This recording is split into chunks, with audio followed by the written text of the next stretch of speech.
it's Saturday morning. almost kind of live. Yeah, almost kind of live. We're live. Not exactly Saturday night. A little brighter in here than we're used to. Yeah.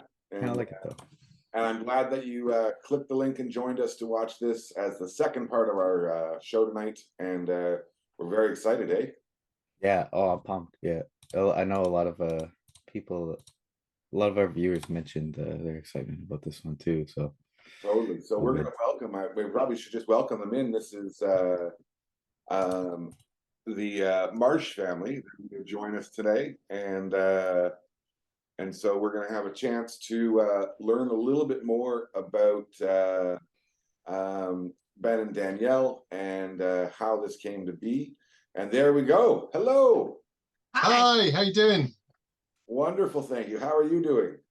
Yeah, very good. Yeah, much more civilized time, I think, over here. You're still, yeah, it's all been much better than it has been. The weather's been absolutely awful here. So we're in the UK, obviously, and there's been a tiny bit of snow, like probably an inch or something. And in the UK, that's enough to wreck the economy. Everybody panics. It's really exciting. Children try and build pathetic snowmen. I don't think for you guys it's just really as dramatic, but it's a big deal over here. So yeah, just as we thought we were getting into spring. So and you're in Kent, is that right? Yeah. Yeah. Right in the southeast. And below that's cool. How far? I always took the snow so for granted when I was a kid. That's funny. Well, yeah. I can tell you two things. One is that we certainly have more than an inch, and we have been pummeled here in Kingston this winter. It's been this has been the most snow I've seen in my, I would say, in 20 years at least. Like, wow. It has just, and it's been like almost weekly, these dumps of 2 feet, and because the way my property is, it drifts. It's a large property, and it drifts up to like 3 feet, 4 feet.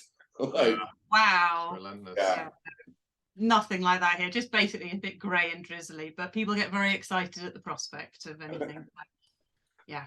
And so you're in Kent, and how far is Kent from London, just in context? So if you imagine a map of England, the bottom that sticks out the side and London's just below that, we are sort of in the little foot right underneath it. So we're about an hour's train ride from London. But, okay.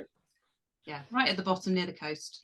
But the big deal around us is the nearest city is Canterbury. So that I work in the city there. In fact, I was at the cathedral this morning for a history conference.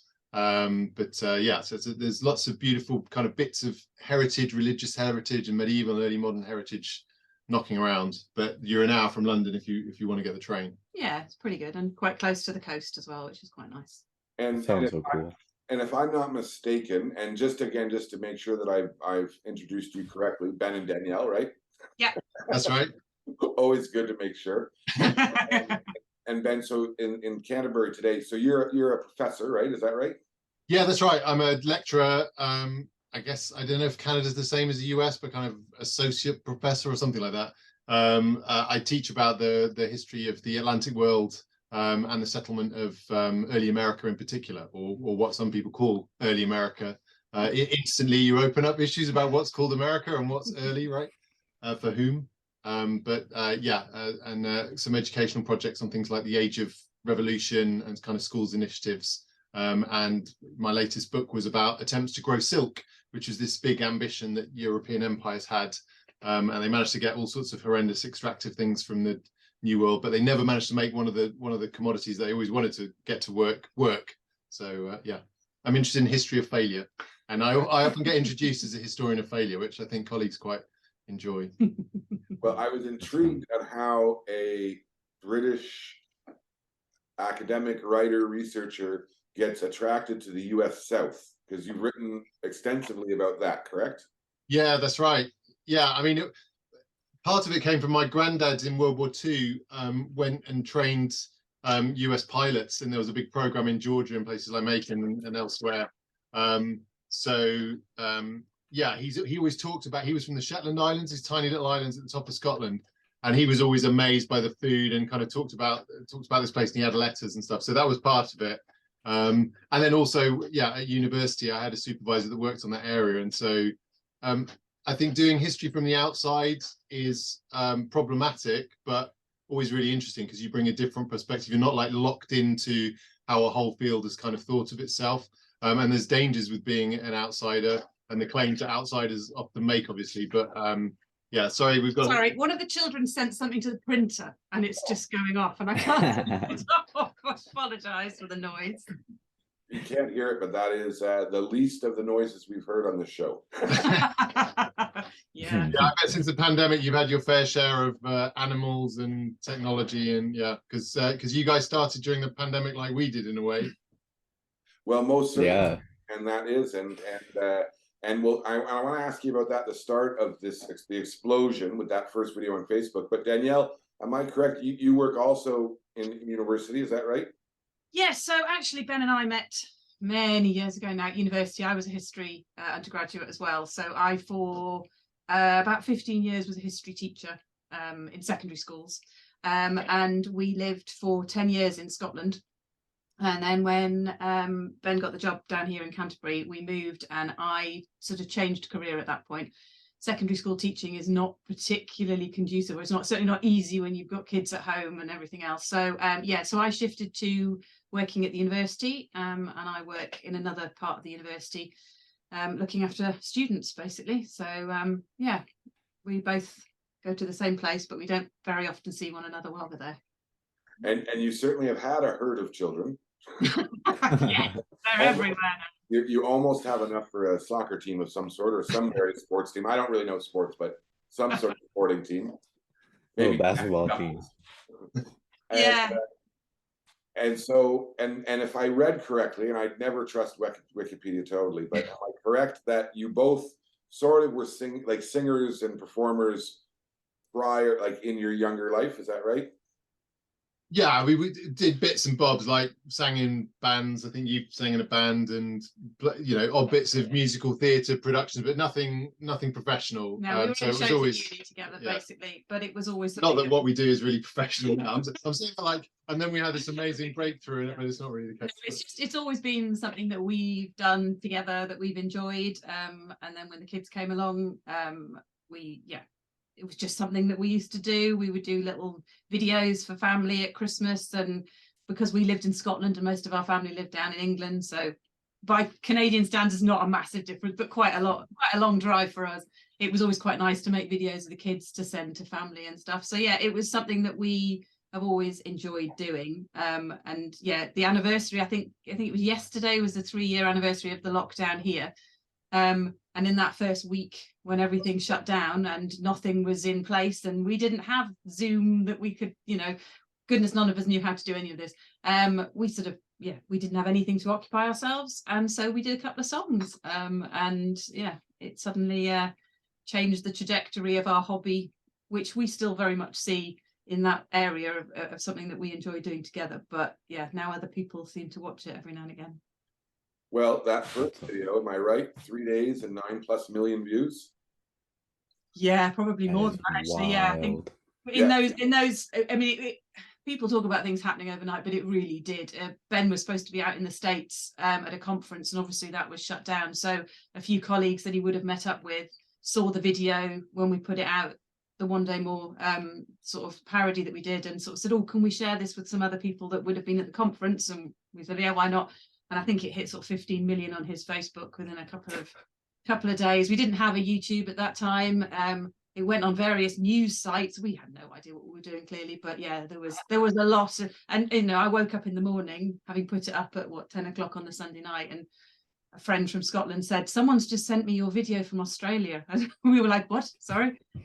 So yeah, when everybody was completely shut away from one another, we were being watched by people across the world. It was totally surreal. I mean, there was a really lovely early message though, that just from a sort of ordinary person like who one of the first people I guess that watched it, but they just made the point, because we had no idea of what this really meant, or anything going, nothing like, we never aimed at something like that, and it's never been our lives. Like an academic book has 250 readers or something, if you're lucky, or something, right? That's a good reach. But no, this person just said, by the way, you probably need to think about, because all of the sort of Facebook was just open for anyone to look at and rummage through. Not that there was anything horrendous in there, but just it hadn't occurred. Like, there was lots that hadn't occurred to us when that first happened, because it is like a wave. It's just kind of all this stuff, like your computer doesn't work, your phone doesn't work because it's trying to update stuff. You can't reply to sort of people, and we were getting messages from like big press organizations and shows and stuff, some of which we were intentionally ignored, but lots of them we just missed because like they were bundled in there, and there was no way of like filtering. Oh, we might want to speak to CNN, but we probably don't want to speak to you know, the Canterbury Garden Historical. Do you know what I mean? It's just mind bending. And yeah, it was so bizarre at such a strange time. And I said numerous times, but you know, we've had 4 kids under 5 at one stage in our lives. I've never been as tired as we were for those first 2 weeks when this all hit, because which feels massively self-indulgent to say, like it was so difficult for us going viral, but because it was, but the reason it happened is that moment, like the whole world was was like holding its breath at that point, because we were all about to hit, I mean, apart from obviously China, like everybody knew it was kind of there already, and it was just about to take off. And there was no positives, there was no nice stories. Everybody was just facing this bleak, terrifying unknown. And then there was finally a family in Kent, and suddenly everybody wanted to talk to us because at least they had something vaguely positive that they could put at the end of what was clearly a very depressing news item or television show. And you know, at that point nobody was making their shows. But those first interviews we did were unbelievable, because nobody had set up to not have people come to your house and do the interviews. So we were talking to black screens, we were talking to things that were being fed from different parts of the country. We couldn't hear anything. It was just bizarre, and we didn't get any advice because there was nobody that you could talk to. We had friends who lived up the road who would come and hold their phones against the outside of our window to increase our internet 3G, yeah. Because we were talking we were doing Jimmy Kimmel Live in America, and we didn't have enough internet. It was terrible. We can't freeze. So we had, blue tacked to the window. It was just bizarre. It feels like it happened to somebody else. It was just a surreal moment. But yeah, it was, we would have been doing very little if we hadn't been doing that, I suppose. So, yeah. How did you guys, I mean, you guys obviously could prepare for it, but how did you guys, help prepare the kids for like just dealing with that? But I mean, and it sounds like you guys do a good job of keeping it all kind of separate and stuff, but yeah, I think what was so scary about those first bits were that we weren't prepared, and that if people wanted to get to us, they could only get to us by our own Facebook or our own private accounts and everything else. So we did feel quite under threat, not in a kind of physical way, but just in a sort of what if we make the wrong step here? We could very easily become that notorious family who did something. So we were motivated purely initially by sort of protecting the kids and protecting ourselves. And people will say, well, you put your kids on the internet. But what we did very quickly when we decided that we would set up a YouTube and keep things at sort of at arm's length is that we are the only way through. The kids don't have their own social media. It's set up so that we can filter what comes through, and we talk to them an awful lot about. We've had a lot of kind of series of conversations that have evolved as the kids have got older, basically, because it's super dangerous territory, because they might turn around and have completely different politics, or they might have things they want to do in their lives, and you don't want to end up compromising that. And so our approach really has just been with them is just complete transparency to push the level. The youngest Tess was 8, I think, when the first video came out. So it's not in terms of a sense of what's going on, but just repeatedly sort of having those conversations. We always check like anything that goes out there. And the other thing is at the moment they don't have their own kind of social media accounts, which is going to get silly, like as Alfie gets to like 17, 18 or whatever. So we know there's going to be these like waypoints, but we just try a little bit to anticipate those waypoints. And I think the conversations that we've had that have been worthwhile about it is to sort of say there's a pro and con here, because like the easy thing to do is just keep them out of the public domain and kind of just be a normal family. And we've always wanted, if we needed to be able to do that. So if we have to, we can turn off YouTube because we're in control of it. We can turn off Twitter. Yes, there'll be a few like archive articles or Zoom interviews or whatever floating around, but that's sort of manageable. We may get to a point where it gets complicated again, because they want to do their own thing, and we need to be able to kind of pass a baton on if they want to take it forward. But the pro that we found has all come from the conversations that we've had with people like you guys and elsewhere in the world, because it's been a really dark, bleak period of time, especially if you're on the progressive, but I don't think exclusively if you're on the progressive, like, end of a political spectrum lately. And so there have been massive positives that feel like they've come, that, and sort of messages that we can think about, talk about in a different way. And there's a part of me that's hopeful that whatever the kids want to do on the other side of it, there'll be things that they can look back at, and sort of a little archive of things that they did that felt like they've opened a lot of positivity up to us that's worth all the crap that goes with it, including so I know you sort of talking earlier on about like internet trolls and horrible comments on threads and things. Obviously that happens in that world. So yeah, it's an ongoing. Sorry, this is a long answer, Brennan, to your question. This is a problem with talking to two historians, isn't it? But yeah, we haven't figured it out yet. But we every now and then we kind of go, okay, let's all have a chat. Let's kind of make sure everyone's comfortable. And if anyone's not, then we'll do something about it. You know? Yeah, the kids have what they call the cringe factor, and if something hits that, there have been several songs that Ben sort of said we could do something on this, and they've gone, nope, veto. It's really That's annoying. hilarious. I'll have a brilliant idea, and I'll be like really excited about it. I'll have had a long bath, written the words, come down, and they're like, nope, cringe. Yeah, kids are That's rotten. comical. Kids as a rule are just rotten creatures, right? So they will just take your great ideas and squish them with one word. Absolutely, but they also have come with ideas, and I think they're really well informed actually about things that are going on, because we did a song actually last night in response to something that's going on in the UK at the moment, and it means that we have conversations around the table that we probably wouldn't have got around to having if Ben says, look, I've got an idea for a song, shall we do it? And then we sort of say to Tess, you know what's going on? Well, this is what's happening, and this is why people are complaining, and this is what we think. And it provokes these conversations that we probably wouldn't have, or certainly we wouldn't have had in the same way. And yeah, they are really well informed. And to have our youngest, who's now 11, who can sit in an interview with people and understand what, the to and fro of a conversation and how to respond to things. Those are kind of life lessons that, regardless of when this is switched off, they're going to carry that kind of confidence with them.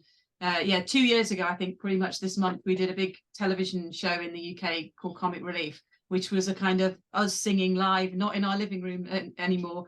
And then the kids still say, look, if we could do that, then we can certainly do whatever exam it is that we're going in to do. So yeah, I think Brilliant. you can take positives. That's so cool. Yeah. Wow. Without ruining any spoilers, the song that you were working on last night, did you have to rhyme a word with Gary? Lineker, actually. Yeah. Yeah, it's Well, ridiculous.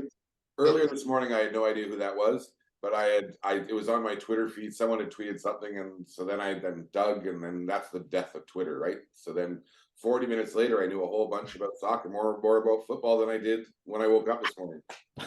Yeah, and what's crazy about that is you should have been reading about this refugee legislation that the government have just introduced, and the way that it's been designed and what it's configured and it's to do, set up to and fail, kind of and so we can blame hostile, the people. like a hostile environment situation. But the story here, because of the way the British press particularly is set up, is let's talk about the celebrity football pundit who actually had the kind of courage of his convictions and then didn't back down. Yeah. Truth be told, I don't think it's limited to the UK. No, Yeah. the whole government by look over there and don't look at what we're doing. Let's make that the outrageous problem, and not fundamentally that we are messing everything up and trying to control. Yeah. Anyway, so that was last night. So well, and I've actually thought about that, because as I've listened to lots of your, so I've watched most of your videos since over YouTube time. I don't think so. In early March, I did see it somewhere in a news story, like in that era of time, like March, April of 2020. Mm-hmm. And we did a lot in that first art. So we started the show in April of 2020. And as a response to trying to make sure that we have spaces to talk about, starting with mental health and wellness during the pandemic. Mm-hmm. So Brennan here, he lives in Nova Scotia. So he lives up on the coast in Millbrook First Nation. I live in Ontario, and but more quite frequently he's been here in Ontario, in Kingston with us, working here on different projects. And when COVID hit, and we were doing an event at the end of March, and I think, Brandon, if I remember history correctly, I kept saying we're not doing this. Yeah, it was like I'm like, we're every not few gonna be hours doing this. because And we'd the be like client was working like, throughout the day. no, it'll be good. And we created a protocol, COVID protocols. I just kept saying, we are not doing this. Like, this is not gonna. And so March 10th in England, I think it was the 13th here, because our prime minister's wife was in England and came home with COVID. Okay. That was, and not that was the impeding piece, but that was the day that everything shut down here. And thankfully so. And so we got Brennan home because all the flights were, everything was just shutting down, and got him home to his family. And then we just sort of were talking and chatting, and it was hard, right? It was hard. That was a March 2020 for so many people, the fear, right? Yeah. And I did the worst thing. I watched that. What's that movie, Brennan, with the virus and the and the 28 days later. Not pandemic. That's a good movie. 28 Days Later. And whatever movie it was, I watched the movie in that first week, and I was like, "Oh my goodness!" Yeah. And but the reality is that when I came upon your work and your creations a little bit in 2020, I think we actually profiled your family at one point because we were focused on good news, right? So that first couple of months, we were focused on good news. Every week we were sharing cool stories from around the world. Because you're right, at that time there was all this dark, but there was all this beauty as well, right? Whether it was people banging pots as healthcare workers walked in and out, whether it was here in Canada, there was an acknowledgement that if you worked in grocery stores, that was a high-risk job and you needed to be celebrated and recognized, and wages went up. They later went back down. Apparently, whatever. But they in Italy, the people singing. In New York, we watched for months as this couple met on two separate balconies of two separate buildings and never met in person. And we watched the whole thing unfold on TikTok over a period of months, including their first date. Like, these really wonderful stories. And your story was certainly one of those wonderful stories. And it mattered. Like, and I was really appreciative listening as you talked about how you've been able to manage this with your kids, not for them, but with them. And creating this space where I hope that whatever this path takes for them and for the two of you is that you understand, I'm sure you do, but I'm sure they do too, but the significance of how much it mattered to so many people, like that it just matters, and your videos still matter. Like, and we've watched as your videos have become we've seen you work in partnership with charities, and you leverage what you're doing to help others, and this is like, so you as guests here and Come Walk With Us is what Brendan and I talked about in April 2020 about the stories we want to tell, because I can go down Twitter rabbit holes in the morning. I get to my desk right early, and by 7 in the morning, my head is going to explode. So I work hard at not doing that as much anymore. I try hard not to, but it's easy to do that in this world we live in, even today. And your narratives and your stories that you share in this beautiful way. Because the other thing, just for the record, you're amazing singers and musicians.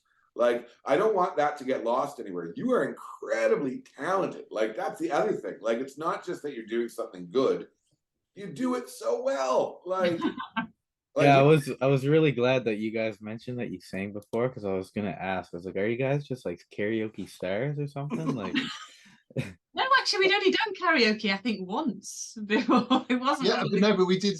There was an American Studies conference that some of my students organized last summer, and there was a karaoke event at the end of it, and it was, and so we said we go along to it. And it was we felt really awkward about it because it's kind of, there was an expectation which is defeats the whole point of karaoke. Should be terrible and enjoyable and funny and like warm and inclusive, right? And so if there's any sense of expectation, like you couldn't win if you did a good job with some random Disney song, so like look at them doing a good job and you messed up.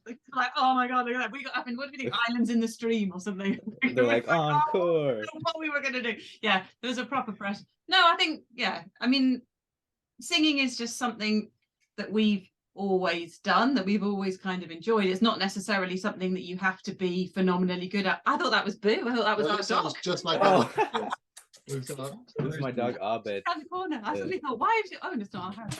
I'm just going to turn it around. I'm going to just move the camera so that that's where our two are. Oh, awesome. There you go. They're waiting for their afternoon. Where is she then? Yeah, there. Yeah. Also, the state of that frog, the dog's land. I was about to go, don't turn the camera around, this is terrible. So, but you know, I remember saying quite early on as well that the kids have got lovely voices, but their voices have got better because we sing a lot. Like it's one of those things that if you do it and they say, oh, I can't sing that, and you say, well, just try and do it a different way. It's what you kind of just expect that we'll all keep going at. So the kids are phenomenal now, and they really have improved. We always say that if we look back at what happened in those sort of first months, we wouldn't have taken any photos of our kids or ourselves in that point in time if we hadn't been doing these videos. And now I look back at those first videos, and Alfie was a good foot shorter than me, right. And now he's a foot taller than me, and like we've literally watched them grow up on video, and we'll always have that, and that's what's lovely, whatever happens. And that's where I think that the walking analogy is so powerful and useful, and I know that it's intrinsic in lots of ways to Indigenous groups, but actually it ended up in the chorus by happenstance of the song that we did called My Storybook, that was actually for Danielle's mum and dad. But that idea that you don't have to walk with somebody all the way, you don't have to start from the same place, you don't have to end in the same place, but for some of that path, for some of that journey, you're with them. Like, that's a massively powerful way of forging global connections that don't have to be confrontational, that can be kind of humane and like authentic, but can move in the same direction if they need to. And it does feel like the pandemic, that was the positive of the pandemic. I don't think it's about like us and our songs, but there was this sudden awareness about who's really important in our worlds that we neglect so quickly because we're digital, or we're consumed by what we need to consume or survive or whatever it may be. And then suddenly all of the teachers, are what we called in the UK key workers. I'm not sure if it was the same in Canada. And what the frustrating thing now is like how quickly that all got forgotten, right? How quickly those important people, that like there was a reversion to the model before and playing catch up and straight back to growth and stuff. And it just feels like if we don't kind of carry on with this kind of conversation and trying to make sure that people are able to walk together, then we're going to be back to the same problems that we had. Kind of like there's going to be no positive that came from the pandemic. It's just going to be inflation and all the so much of what one of the things that we were singing about is about this idea that people are othering everybody. People that come across in small boats aren't desperate humans looking for some hope. They are people who've come to get stuff that belongs to us. They are other, they are different. And actually what the pandemic and those first months really showed was that you can get messages from India and Israel and Australia and New Zealand, and they're all experiencing in some way something that we seem to show on screen. And for some people, it was just the fact that there were 6 of us in a room and they were sitting by themselves. But we saw the similarities in our experiences rather than the differences. And it's so easy to go back to this point of saying, well, you're not like us, you must be different. We have to recognize those differences. And now, we've got nurses on strike, we've got junior doctors about to go on strike, we've got teachers who are desperate. You're on strike. And we were clapping. Yeah, university academics as well, yeah. But we were clapping for these people, we were calling them key workers, we were recognizing just how important they are. And now immediately they start saying, yes, but we can't afford to feed our families, we need to do something about this.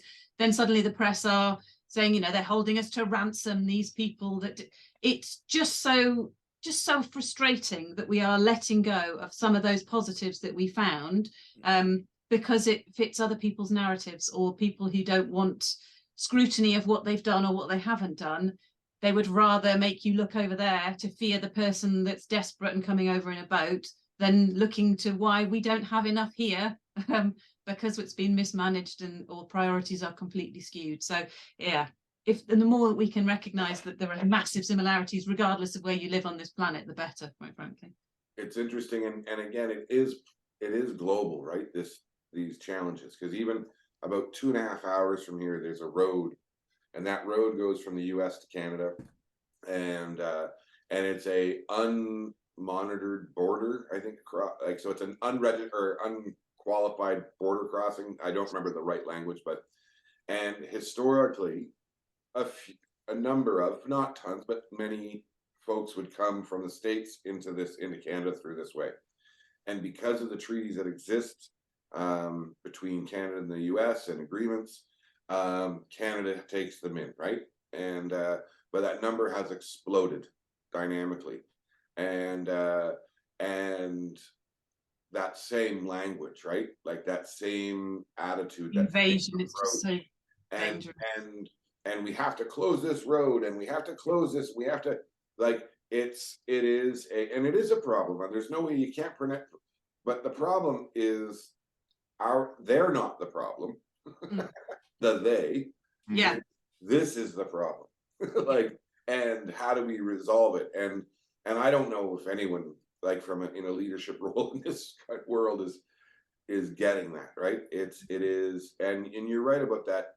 Like, we were talking at dinner last night. We were out with some grandmothers, and there was a beautiful exhibit here, an art exhibit called Wawate, which is with a series of art pieces attached to Indigenous stories. And so, and you can go in, and the Northern Lights, so like, which are just fantastic. It was modeled after that.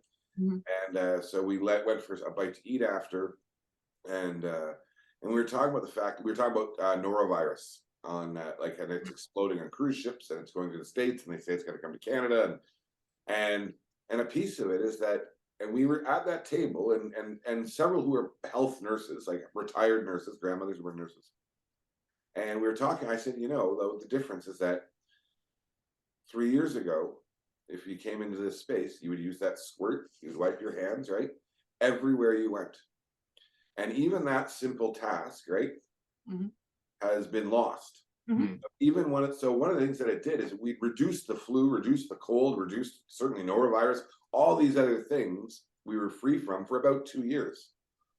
And as soon as we went back to normal, I don't know if I want to have like vomiting part of my new normal. So I thought, I'm like, why don't we push to have that back, right? Make it just standard practice. You walk into a place and you wipe your hands, like, and it was crummy and dry and whatever, but if the pick is whether I'm going to spread something to someone else or get something from someone else, I'll take dry hands and having to lotion, maybe.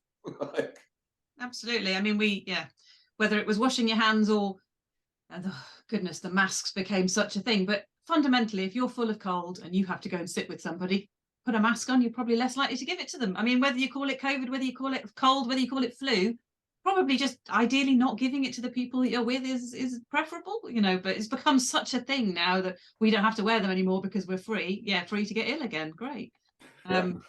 Yeah. People are so desperate to get back to the normal that they're losing any positives that we actually had as well. It's terrible. Yeah. But that said, on all of that, because it is, again, it's so easy, right, in this world we live in to go there, is that there is, though, so many things, though, that have come out of COVID that still remain. Like, so my mom has 13 siblings, and they're all in their 70s, 80s, right? And they're from Newfoundland, which is sort of like a small little island at the end of the country, the last province to enter Confederation. 14 siblings all over North America, and they, at the beginning of COVID, food banks were struggling. And so I thought, and I was talking to my mom, and I'm like, have you been talking to your sisters? And so I just learned how to use Zoom. Thank goodness for Zoom, because Skype always sucked. And yeah, honestly, it did, though. It really did.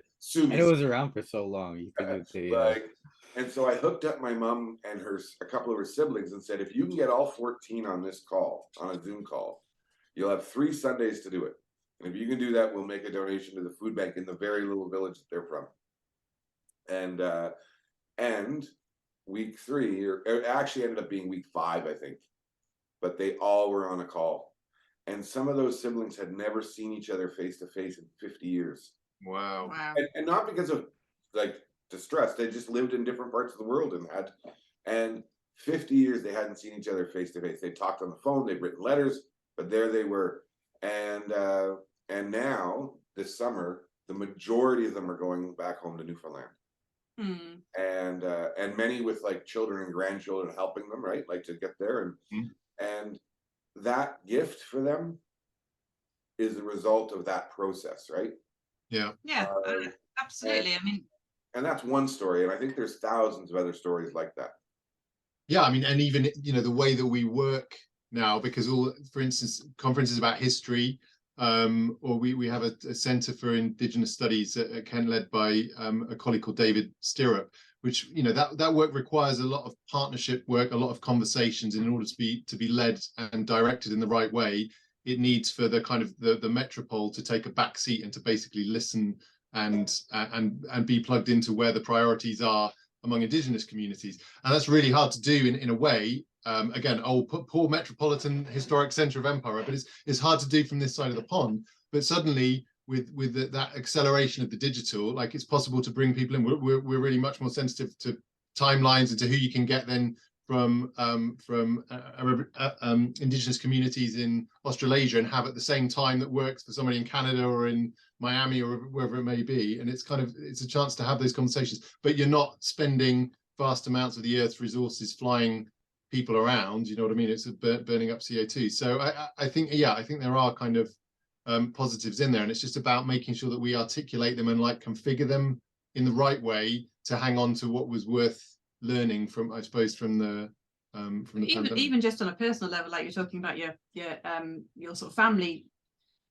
I mean, I've got very lucky. I've got a big bunch of friends that I went to school with from the age of 7, and we don't speak to each other that much. We don't see each other that much. We kind of, you know, monitor each other on Facebook, or someone's in touch with someone. But during that first pandemic wave, when we were all at home, we started to have those conversations. We started to say, let's meet up on a conversation. Let's have a Zoom or whatever it is.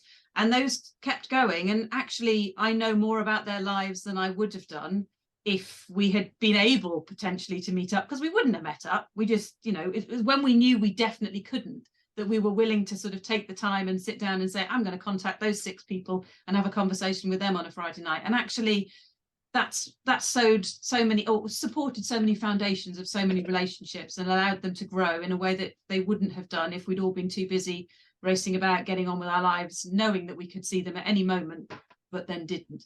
So those are huge positives that I think we have to kind of hang on to, definitely. Without a doubt. And those connections, and that's what your music has done, right? It's provided those connections for folks. I have a quick question though. Your videos are so good, and I appreciate now way more of the work that goes into them. So I watched the video you released a couple of weeks ago about was it your blooper reel or your, like, the behind the scenes one? Yeah. It was a long video. And I say that because people should invest the time and watch it, because that might have been the moment where I said to Simon, we have to get them on here. Because that behind the scenes video is fantastic, but it demonstrated, because you make it look easy. You make it look like you hit on, like we do, hit record on your camera, play, get up and hit stop. And clearly that's not what you do. And how did that come about? Like, how did were you editing videos of that nature? Because now I watch your videos, what's the time clock? The Biological clock. Biological clock is a fantastic music video, like quality of any other artist, right? So like, it's absolutely brilliant. And so how did that come about, that skill? Did you have that skill set before? You should have seen the number of swear words and like man hours trying to figure out how to make one of these. If we got it here, like it's a kind of balance thing to stop a to stop a camera from going from side to side with a gimbal, and I am not, as you'll have, I'm happy reading historical text, but things to do with technology. So me and Alfie were kind of sat there for hours trying to figure out, and it was like some terrible chess game. Like he'd put a weight on it, and the whole thing would kind of slant over. I'm going to overrule, but he's always been technologically very good. He's also sometimes a slightly dangerous mix of very creative and incredibly perfectionist when it comes to things. So when we used to do these little videos of the kids at Christmas and stuff, I'd go, "Oh, it's fine," and he'd say, "No, not right, because that doesn't fit with that." So he did have a skill set of being able to, and he used to write songs for the kids. So when each of the kids were born, they each, bless Alfie, when he first went to school, he asked another child he first met what their song was, because he just assumed that every kid got their own song. That's sort of great. like That is great. Like Wow. those penguins. So he had, It's like a Disney movie. Ben is quite, has recorded a lot of songs for us and for the family, and so he did have that skill set. But as time has gone on, and the first video was a bit rubbish. If we always say now, if this was now, we would have been like, that was Tess and Thomas having was it Tess and Thomas having the argument? Yes, it was, having an argument at the beginning. But those kind of little errors and mistakes, I think, were some of the best bits of what we did. And so it's quite interesting, because the people that love those mistakes will sort of say, "Oh, that the new videos are a bit, they're quite good, aren't they?" So we did throw in, like, the video last night, which was a bit very swiftly done, and dog howling in it and various things. So but a lot of it comes from the responses where people say, "It's a bit dark, that video, so we better get a bit of light," because you don't realize this as you're doing this thing literally in your own living room. So it's been a process. We did a song, a Christmas song called "Bring Us a Candle" in 2021, I think December 2021, as part of a project with Prostate Cancer UK. It was like a double release, but we ended up working, partly because of that kind of charitable connections, we ended up working with a production company. We'd never done that before.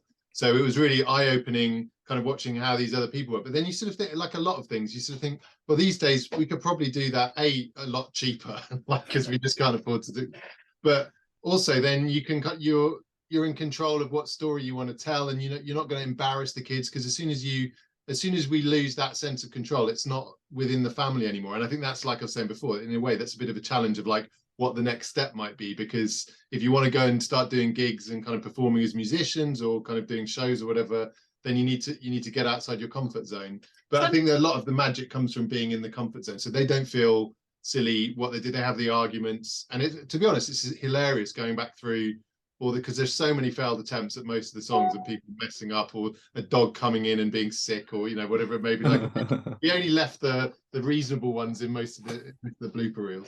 No, yeah, I mean, sometimes having other people involved brings out the best in the kids. So when we did the television, when we did Totally Fixed Where We Are, which was the Bonnie Tyler take that we did on television, the kids were in their element. We rocked up, and someone came and brought us cups of tea. Tess had about 9 cups of tea, and then was desperate for the toilet as soon as we got on stage. It was all that kind of stuff. They absolutely loved that. And we went and did a photography session where a proper photographer took photos of us.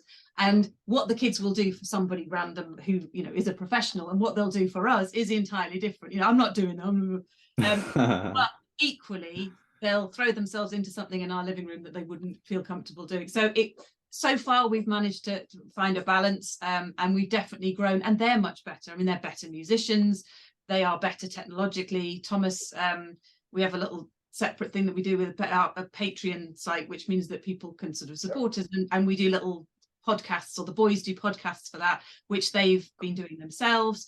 So they've learned a lot, and we've learned a lot, but we've been hopefully tried to be careful that we haven't lost what it is that we're doing it for, or the enjoyment. Because if you record something and it takes 17 hours and the kids are miserable, then there's no point. Like, there's literally no point doing it. We've got to enjoy. We're not going to enjoy every single second of it, we understand that, but we've got to fundamentally want to be with each other and want to do it and see a benefit from it. And even if that's just some of the lovely messages from people who've been with us since those first days, or it's seeing the end result, there's got to be a fundamentally fun bit to it that we've managed to hopefully keep. But yeah, there's definitely a progression, I hope. Well, awesome. We want to just share for folks who haven't seen your work, there's two things that we want to really quickly do. One is we want to be able to share, so they'll know where they can find you, right? So that's the first piece here. And so we want to be, well, let's show them, they can find you on Instagram, right? So here's Instagram. And so and this sort of lets I imagine lets folks know when you have new posts and new videos, right? Yeah. So yeah. Marsh Family Songs on Instagram. You can find them on Facebook, and again with updates when you have your newest songs, right? And then this is the one that you were talking about from last night. Oh, okay. You tagged them too. That's funny. Yeah, excellent. And then the YouTube channel, which is where you predominantly now share your videos, if I'm not mistaken. Yeah, that's right. Yeah. I mean, basically, if you look for Marsh Family Songs on most social media, or actually we do have a web page that kind of links to all of those things. Yeah, you can find us. Yeah, and this is the one here, the outtakes that I would, another year of fails, I would certainly recommend folks watch. It is so good. This My Storybook, which is one of your original songs, right? Correct? Like, it's been stuck in my head since yesterday. Oh, I love it. On last week's show, he's like, I still have that song in my head still. And, I think for like last week, it's just been like in my head. I love it. So at the end of the day, these are the videos. We want to play one of the videos if that's all right, so our friends who haven't seen your work yet can get a good taste for it. I invite you, if you want it, you're welcome to shut your camera off in case you don't want people seeing your response to watch yourself. And we'll also hope, we will cross our fingers that we have lots of challenges. We normally use TikToks, and I was impressed and not surprised to see that your TikTok, you can't download your songs. So normally we make compilations, but I'm really grateful for the people who don't know you can do that. So, but is there a song particularly you think that folks should listen to tonight? Well, I was going to say, keep on the sunny side, given the aspects of mental health. We did this as a little take. It was mental health, Children's Mental Health Week, wasn't it, that we did it for? An old song that we've always quite liked, that Tess had just perfected, the cups thing that was part of that. So that's probably one that is literally around our kitchen table. That might be a good one to watch. Well, excellent. Cool. So here we go. And so this is the Marsh family. And who are these folks here that are in this thing? So I don't know if you can see my mouse. Yeah, that's Tess. She's our youngest. That's Ella beside her. That's me in that same jumper. That's Alfie, our eldest. And that's Thomas there on the right-hand side. There you go. Excellent. Okay, friends. So this is the Marsh family. Keep on the sunny side. And it was an adaptation for Children's Mental Health Week in the UK. And away we go. There's a dark and a troubled side of life, but there's a bright side too. But we with the darkness strong, the sunny side he also made you. Boom, boom, boom, keep on the sunny side. Keep on the sunny side of life.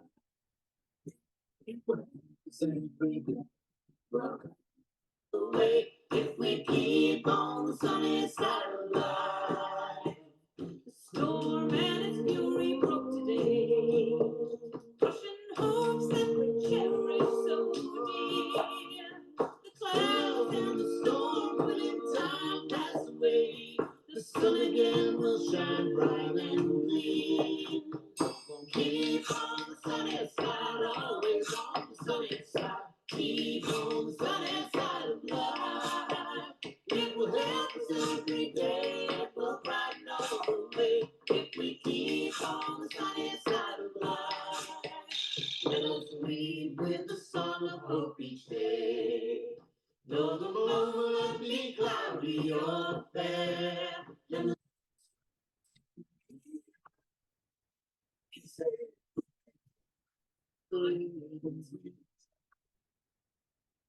keep on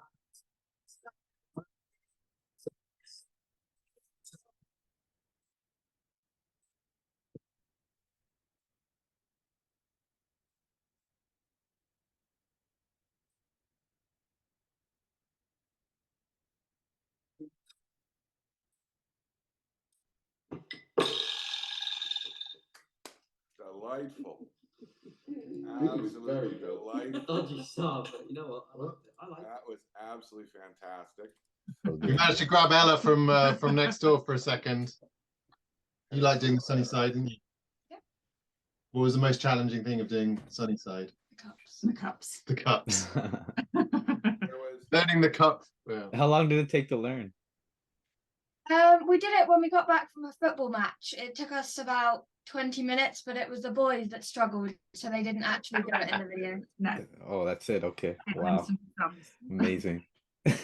also welcome to Canada, Yeah. virtually speaking. And Yes. have you seen a band called Walk Off the Earth? I Don't think so. So if you find them on YouTube and find their early stuff, Okay. they're a Canadian band and family and husband, wife, and then as they had kids, their kids are now part of it, and their kids have their own YouTube channels and stuff. I But didn't they're know that. nonetheless. Don't listen to that. No, you can't have yours. Well, and the kids are like 5, but they've got like he eats food. It's like eats food. I don't know. The ASMR kind of thing. But their music, especially their early music, is absolutely fantastic in a similar vein. They do covers. They don't adapt them necessarily, but they are incredibly creative. And when I watch that video, it is just so creative. Now, I do want to know how the sausage is made, vegan or otherwise. So that video that we just watched, were you, because in the outtakes, I learned that outtakes video that quite often when you're making the video, you're not singing. We were definitely singing that one. Yeah. Okay. So there's a mix. So some we do that we like record beforehand, and then we lip sync to effectively, and then some of them we do like that one we do sort of live. Yeah, it depends if they're playing instruments as well. Obviously, Ella can't play cornet and sing or whatever. So sometimes it's easier to record it, and then if there's any choreography or any movement, some of the stuff we've done where we've had people, kids moving in or whatever, it's easier to sing along to ourselves. But things like Totally Fix Where You Are, that was sung live. All of the Prices Have Gone Up, our Meatloaf cover, that was all sung live. I mean, I would probably say now it's 50-50. All of the political ones tend to be live because they have to be quick. If you're going to sing about football pundits or whatever, then you have to turn it around quite quickly. But some of the ones, obviously, like Storybook or whatever, you pre-record. You don't want the sound of dogs walking in or whatever when people might be downloading. The weird thing now is some of the ones we did last year, like Thomas's voice is broken now. So there's ones we did 9 months. And I'm like, we might maybe do that one for, and then Thomas singing like, bass now. That's hilarious. What the hell happened? Yeah. That's funny. Yeah, we've had to adapt some of those for that reason. But yeah, that we enjoy singing it live, and we have sung live, and but if you're adding in extra elements where people have got to pick that up and play that and do this and do that, then sometimes a pre-record is much easier. But then you've got to get your lips syncing right, and Ben's got to pre-record it. And but when it's live and it clicks, I think that's when it feels really powerful. And so some of the ones that have worked really well, that was live. Zanzandegi Azadi, it didn't matter if you have to do 5 goes at it to get it right, but you need to get it right, kind of thing. And there's something about the voices when they're live that you can kind of tell the difference. And I think sometimes, I don't know, people have got theories about like families singing together or whatever, and the genes, or I don't know, there does feel like every now and then there is a blend that like feels a bit different. I don't know. I think if we were aiming to, or if we do at some stage aim to like fully commercialize, then that's like your USP is like nobody else has got blood related voices in quite the same way. I think there's loads of good models out there for going commercial, like Michael Jackson's dad. Like I can happily swap across to one of those brutally exploitative modes, which I'll look forward to doing at some stage. Britney Spears is another one. Yeah, it's good to know there's options. I can't really see the kids really putting up with that. No, I do think there are when we did, what was the Edelweiss one? We did when the Queen died. We did that song, and there's a particular moment when we were singing that where you felt the harmonies, like it really felt lovely to sing, and you can tell when those videos finish that everyone knows that that one was the right one. Those, unfortunately, were often followed by someone going, "I hadn't pressed record on the video," or something. So some of the best stuff we've done never makes it to air because somebody forgot to press record. That is the downside of doing it all yourself. That's really cool. Have you been invited to sing at the coronation? Surprisingly not. Yeah, no. Somebody had said something about the last night's one about, does this mean that you won't be doing the BBC anymore or something? If you sing about lots of different things, at some point you're going to either wind everybody up or yeah, we have learned to be, I don't know, we kind of have a bit of a radar now for, because there's some subjects, if you open them up too much, you're just going to invite vitriol, and you're not going to get anything sort of constructive out of it.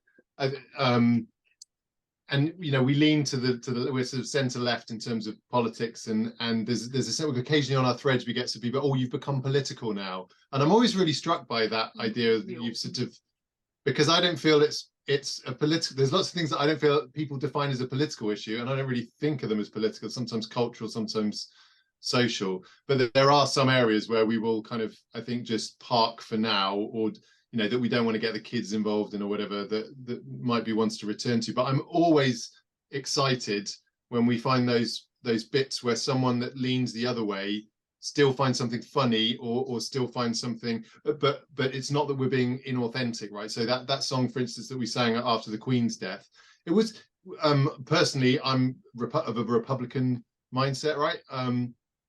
But there is something about the Queen acting as a kind of binding model through the ages, through the generations, just lived for so long, for one thing, but also her approach, in some respects, her integrity. There are obviously huge problems with the monarchy and its behavior and post-imperialism and so forth, but there was something that felt worth marking there. And so it's weird, and different kind of groups of people latch on to certain things. And oddly enough, some people will watch one song and kind of make these assumptions, so that all of the prices went up. We got a load of love from for that song from kind of Trump supporting hard kind of right Republicans, because they saw it as basically an anti-government sort of song. And other people have read a song that we did encouraging people to take the vaccine, which was a big issue early in the pandemic here, Hallelujah song. And thought it was assumed it must be entirely ironic, and it was actually us having a go at vaccine misinformation or something. So I guess you can't control some of that stuff, but it's what I really love, and we had this with the kind of sports person one that we did yesterday, is when someone makes a comment and goes, I don't really agree with their politics, I don't agree with them, but this is funny, or I enjoyed this, or something like that. It just feels like those little windows mean such a lot for us at the moment to try and make progress and avoid the I mean, it's like what you were saying about going down the sort of Twitter rabbit holes and things. If you feel one particular way, then everything that you see ends up reflecting and sort of, echoing back what you believe. And it's quite rare to be able to stand in the middle and have people going, I don't agree, but I like the girls' voices, or and I think that's actually an important place to be, because we've lost the centre ground. We've lost this ability to be able to go, I don't agree with you on that, but I recognise that you have an opinion and that's okay to hear. And whether it's just that we can start a conversation, and that was certainly with the Have the New Jab, doctors, nurses saying, people who, they sang, Ben and the girls, about some of the misinformation, and it made people go, oh, is that not true? I didn't want to ask, I just, and it's the same with things like Prostate Cancer UK, when we sang a song about that, and people start to have conversations, or the menopause, or whatever it might be. If people will sit around the table having listened to a song and think a little bit about how they feel, how they've reached the opinions that they've got, then that has to be a good thing. We have to be, stop sending people off into these completely polarized positions, because we do all share the same planet. We all come back together at some point. We've got to find the similarities. Otherwise, we're just going to end up shouting really angrily into smaller and smaller groups of people. And we're not going to be able to persuade anybody of our opinion, because we've lost the ability to debate. I mean, you just have to look at the debates, even in parliaments now, where people just jeer at each other and shout and don't listen. And you think, some of what you say has to have merit, and some people accept it. I have to be able to engage with that. Why do I have to just tell you to shut up and not say it? And yeah, it's a difficult tightrope. And it's why music matters. Like, music matters, and it's so significant in our cultures. Music is medicine, right? Always has been. Medicine. It is about healing, right? And it really is, and that's what we've loved watching your videos over the last several years. Is that it's medicine and it's healing in those hard times, and it's humorous, and you laugh, and laughter. Like, our communities are filled with laughter. It is absolutely a part of who we are as First Nations folks.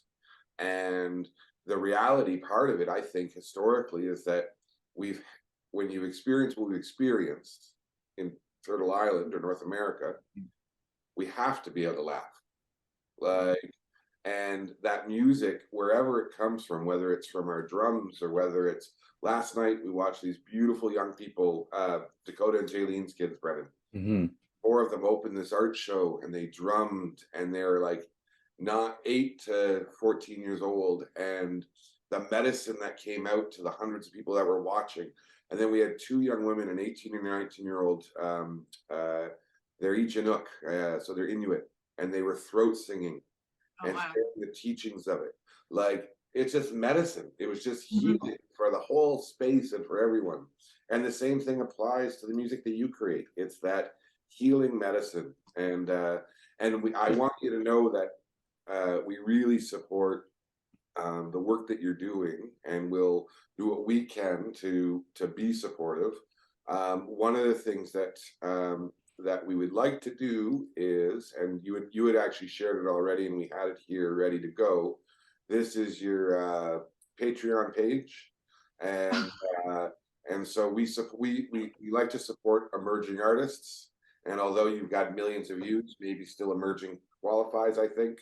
And so we are going to support you this year. Maybe I'll get. I'm just going to get out of the page that shows my. Yeah, nice. Hold on a second. It's kind of you to support so many thousands of other initiatives. Accidentally. There we go. Let us see here. Did that work? It worked, I think. So we'd like to start the year. Oh, nice. That was quick. That was really quick. Oh, thank you very much. No, I mean, obviously, yeah, what we use any funds from that for things like music lessons and buying that extra set of lights, or getting the brilliant guy who does our sound mixing in his studio once we've recorded things at home, and the instruments and various things. So that's brilliant. Thank you so much. That's very lovely. It's for folks, we'll put the link to the Patreon in the chat as well. And it's just a way. I love Patreon. I think it's the best. It's my favorite social tool, actually, of anything. I think it's just an important way to support emerging artists, and we've supported a number since for a number of many years now, actually, and a number of folks we found on TikTok. Right. Cool.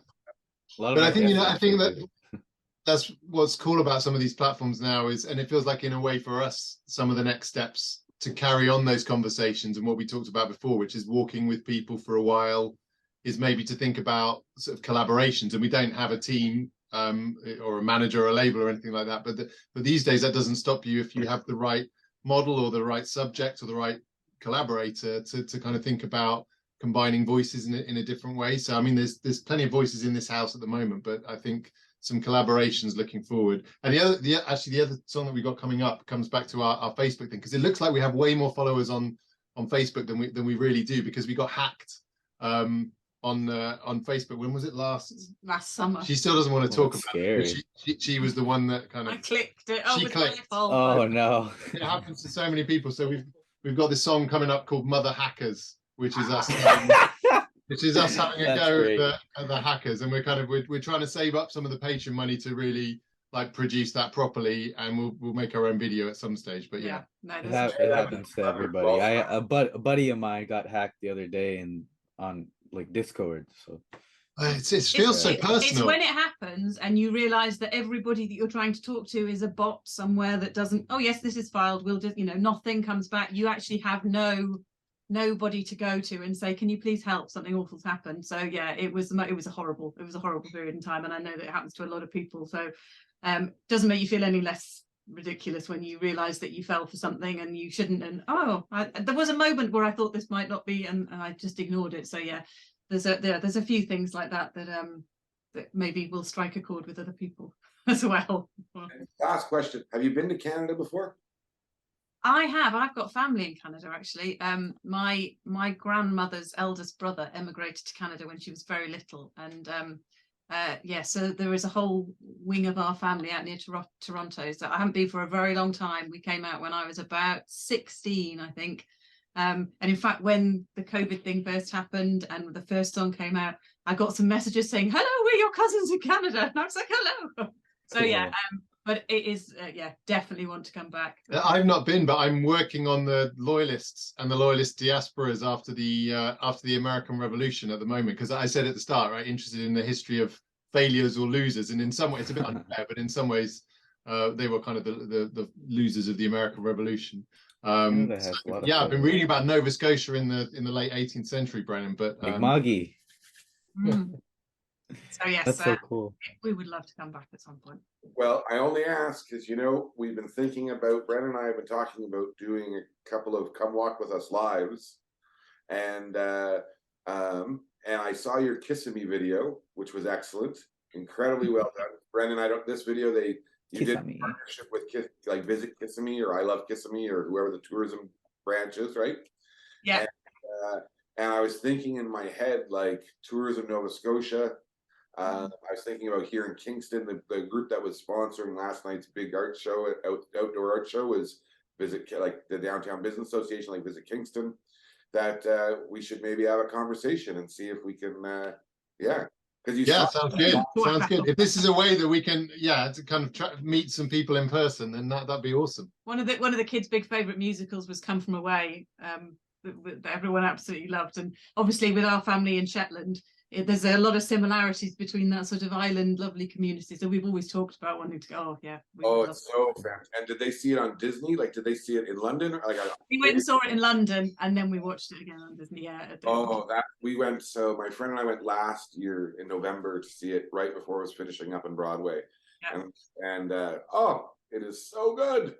Lovely. Yeah. It's just, I mean, it sounds such a weird thing to say. It's not a lovely topic in many ways, but it was just phenomenal, that community sense and that feeling of the way that music is a healer as well. Oh, it was brilliant. Our youngest Tess wants to be a vet, and so she totally sympathized with the character that's going and kind of trying to rescue all the animals. Like, forget about the humans, let's deal with the like more important creatures who are victims here. So big favorite. Well, excellent. Well, we'll chat more because who knows what 2024 can look like, or even late 2023 is. Maybe you on a stage in Halifax, and us having a conversation with everyone, and then you performing, and then maybe somewhere else. And who knows? That could be fun. Could be cool. I tell you, stranger things have happened. Brendan and I originally met 6 years ago, and oh my goodness, that's crazy. That long ago. I took a call going into a dinner, and this chief said, "Hey, I want to do this thing." And literally 6 weeks later, we had recruited 45 Indigenous young people. Brennan was one of them. And those 45 young people with our 3 staff, they sailed across the Atlantic Ocean. Wow. I saw that in the message. Amazing. And so Brennan was one of those warriors who sailed across the ocean, and again, one conversation on a phone call, and 6 weeks later, away they go. These things can just, who knows where things go? You just gotta be willing to ride the waves. Wait till it's a bit warmer. I can see you guys being like in Disney movies, like your music and stuff easily. Totally. Like that is the feeling that I get when I like watch your videos or listen to your music. Like the same feeling I get that I'm like watching the old Disney movies on VHS. I love it. It's great. Somebody very early on described us as the Von Trapps, and somebody interviewed us about it and sort of said, and I said, I'm nothing like a nun, because I don't think we're very Disney sometimes in the way that if you heard some of the stuff behind the scenes, So that's funny too, though, because like you look at a lot of Disney stars, a lot of them have had some pretty wild scandals in the past, and even ones with like their own children's shows. So that's true. That's true. Maybe we're not entirely written off. I was thinking Partridge Family, by the way, just for the record. Oh yeah. We've had... Well, my friends, it was so lovely to meet you. I'm really thank your daughter for joining us momentarily. Let your kids know that we are grateful for the courage that they demonstrate, the gifts that they share. It matters, and it matters that, and the secret is, and you can let them know, and maybe you already have, is that they'll actually never, because when we are outwardly giving, we never really know the depth of what that means and how it matters. But I can guarantee, in my experience and my times around the sun, is that you'll have done something, and you have done something, that someone has watched that video, any one of your videos, they watched it, and something has significantly changed in their space and place because of it. And that matters. And you'll never hear from that person. You'll never know what they've then gone on to be able to do from that, because of that shift in their space and place, that emotional response they have to the message that you shared, and then how that has progressed in the world. And so just if you can remind them of that for us. Thank you. That's lovely to say. And the hope is that model that you just made with your hands is kind of how it works. And then the next person passes it on, and then we make some progress. Make things some better. A little bit I feel better. Yeah. Yeah. And that is, Brendan, that's what we see all the time. Yeah. And it's how, in our communities, that's how we move healing forward, right? Mm-hmm. You do a little bit, and then it dips, and it just happens. And we've seen it. I've seen it. And I medicine know doesn't work with one person, right? Right. No. True. So remind them of that they'll never hear from them. They'll never hear the stories that are the most significant, but that they're out there all over the world. And that's the beauty of you. When we did that ship project, I was laughing when you had like 15 million views and how overwhelming it was.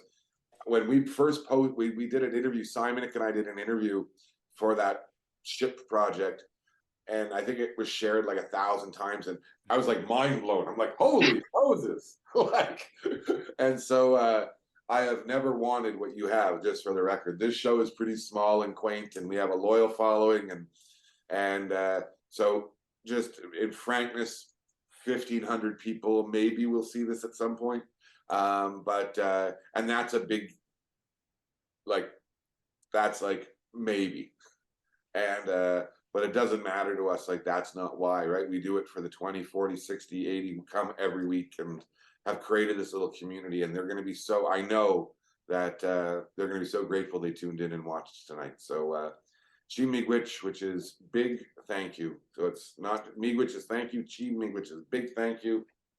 And Brendan in Mi'kmaq. Yeah, well, Lachlan, thank you so much. Like, I'm so grateful. You guys have, perfect start to my weekend too, honestly. But I feel like great. And I just remembered I have a turkey in the oven for the grandmother's event tomorrow, so I have to let you go. I just remembered. Enjoy the flame grilled turkey. Turkey's a little dry. Take care. Bye. Bye. Thank you so much, guys. Bye. See you.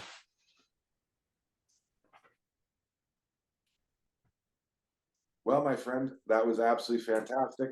Yeah, that was one of our best shows in a while. It just felt super awesome.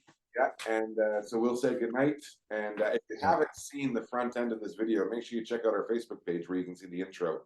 And that was awesome. Hello, Abed. Hello, Abed. So yeah, happy Saturday. Yeah, happy Saturday. And we'll see you next week. Yeah. Bye-bye now. Have a good weekend, everyone. Wow,